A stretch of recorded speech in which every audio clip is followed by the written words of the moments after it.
আজকে তোমাদের সামনে পদার্থবিজ্ঞানের ভেক্টর অধ্যায়ের গুরুত্বপূর্ণ অঙ্ক, যেটি হচ্ছে আমাদের যে বৃষ্টি পড়ার সময় কত কোণে ছাতা ধরতে হবে। অনেক পপুলার একটা টপিক, তাই না? তোমাদের পরিচিত মনে হচ্ছে। তাহলে দেখো, যারা নতুন এইচএসসিতে উঠছো কলেজে, তাদের প্রথম চয়েস কিন্তু এই অঙ্কটার দিকে নজর যাবে। তোমরা হয়তো জানো না যে কোন অঙ্ক ইম্পর্টেন্ট কোনটা আনইম্পর্টেন্ট থাকে।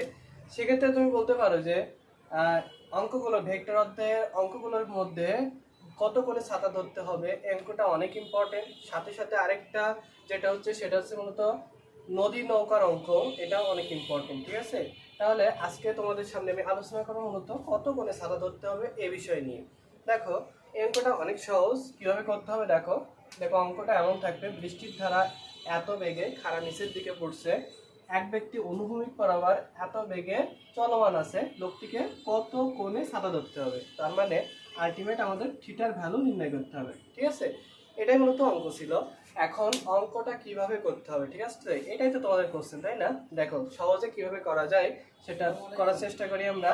দেখি, একটা জিনিস খেয়াল করো, এই অঙ্কের ক্ষেত্রে আমরা প্রথমে ব্যাপারটা সব কাগজে দাগ কেটে নেব। ঠিক আছে, দেখো, বৃষ্টি সবসময় কি উপর থেকে নিচের দিকে পড়ে। সেক্ষেত্রে আমি বলতে পারি যে এই বরাবর বৃষ্টিটা পড়ছে, তার মানে ওই রেখা বরাবর ভ্যালুটা হচ্ছে 4 কিলোমিটার/আওয়ার। তাহলে বলতে পারবো এই বরাবর ভ্যালুটা হচ্ছে 4 কিলোমিটার/আওয়ার। ঠিক আছে, আরেকটা জিনিস খেয়াল করো যে এই দাগটা কিন্তু অনেক নিচ পর্যন্ত যাবে। তাহলে এই রেখাটাই মূলত কিসের রেখা? বৃষ্টির রেখা। ঠিক আছে, বৃষ্টির ধারার রেখা, বৃষ্টির ধারার রেখা। ঠিক আছে, এটা কিন্তু নাম না, তোমাদের বোঝার সুবিধার্থে আমি এটা বলে রাখছি। তারপরে দেখো, আরেকটা কথা এখানে বলা হয়েছে।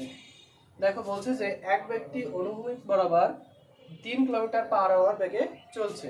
আমি ধরলাম লোকটা এই দিকে যাচ্ছে, লোকটা এইদিকে যাচ্ছে কত কিলোমিটার বেগে? 3 কিলোমিটার/আওয়ার বেগে। ঠিক আছে, 3 কিলোমিটার/আওয়ার বেগে লোকটি এদিকে যাচ্ছে।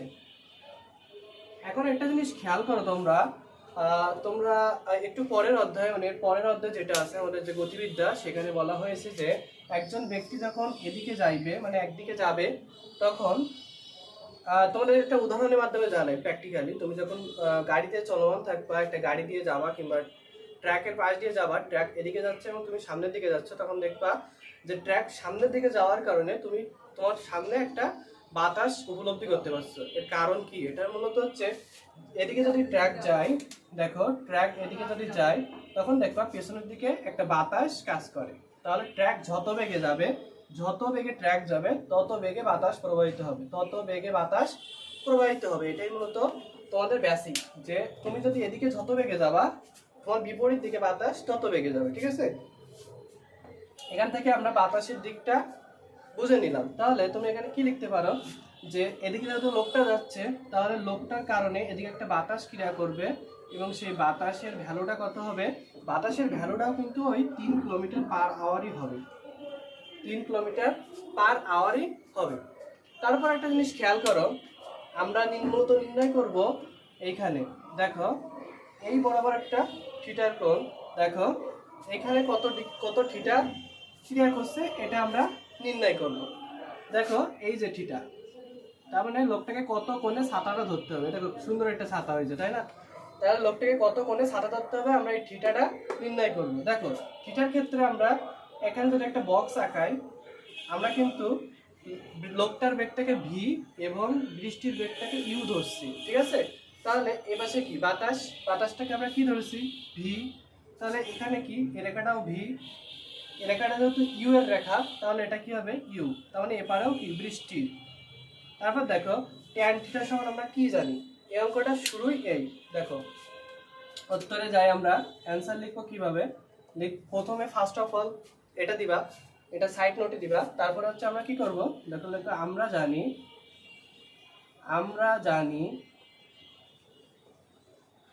ট্যান থিটা সমান সমান, ট্যান থিটা সমান সমান এখানে কি পাচ্ছো? দেখো, এটা কি?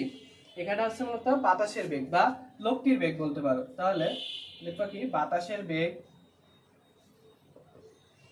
বাই, মানে কি ট্যান থিটা মানে কি লম্ব বাই ভূমি, ভূমি কোনটা? এটা। তার মানে কি বৃষ্টির বেগ। কিসের বেগ? বৃষ্টির বেগ। তারপর দেখো, আমরা কি করতে হবে, সাইড নোট কিন্তু মাস্ট দিবা, ঠিক আছে, সাইড নোট কিন্তু মাস্ট দিবা। দেখো সাইড নোটে কি লিখবো আমরা, এখানে এখানে ইউ সমান সমান কত দেওয়া আছে, ইউ সমান সমান দেওয়া আছে কত, ইউ মানে কি বৃষ্টির ধারা কত 4 কিলোমিটার পার আওয়ার বেগে, তাহলে 4 কিলোমিটার পার আওয়ার। তারপর দেখো লোকটার বেগ এখানে কত দেওয়া আছে 3 kilometre per hour, 3 kilometre per hour, ঠিক আছে। তাহলে আমাদের থিটার ভ্যালুটা এখান থেকে নির্ণয় করতে হবে, তাহলে আমরা বলতে পারবো যে লোকটিকে কত কোণে আসলে ছাতাটা ধরতে হবে।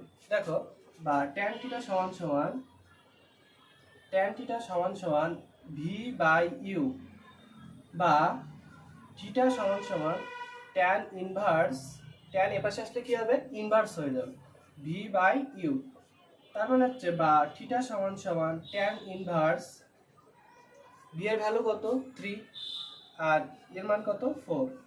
এটা তুমি সরাসরি ক্যালকুলেটরে দিবা, দেখবা থিটা সমান সমান তুমি পাবা থিটা ইকুয়াল টু কত 36.9 ডিগ্রি, 36.9 ডিগ্রি। তার মানে লোকটিকে এই যে এটাকে আমরা উলম্ব রেখা বলি, যেহেতু খাড়া রেখা, তাহলে লোকটিকে এই খাড়া রেখার সাথে কত কোণে ছাতা ধরতে হবে, এই কোণটার মান আমরা এখন পালাম কত 36.9, তাহলে এটাকে কত হবে 36.9।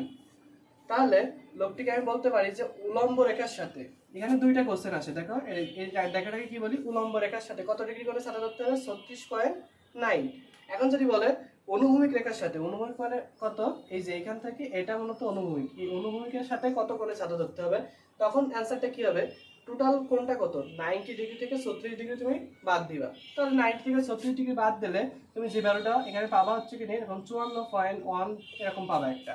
তাহলে তাকে অনুভূমিকের সাথে 54.1 ডিগ্রি কোণে এবং উলম্বের সাথে তাকে 36.9 ডিগ্রি কোণে কি করতে হবে, ছাতা ধরতে হবে। মূলত এটাই ছিল আমাদের বৃষ্টির অঙ্ক, এটা অনেক অনেক ইম্পর্টেন্ট, এবং এটা তোমাদের কিন্তু এইচএসসি পরীক্ষা প্লাস তোমাদের একাডেমিক বলো প্লাস অ্যাডমিশনে অনেক সময় এই অঙ্কটা আসে। তাহলে শর্টকাট টেকনিক কি, tan থিটা সমান সমান বাতাসের বেগ বাই বৃষ্টির বেগ, এখানে তুমি ভ্যালুটা পাতায় ক্যালকুলেটরে দিয়ে দিবা, অঙ্কের উত্তর এসে যাবে। যদি সেটা রিটেন অঙ্ক না থাকে, ঠিক আছে, তাহলে অঙ্কটা সুন্দরভাবে করার চেষ্টা করবা। কোনো যদি সমস্যা হয় কমেন্টে জানাবা, ইনশাআল্লাহ তার সমাধান আমরা দেওয়ার চেষ্টা করবো। আসসালামু আলাইকুম।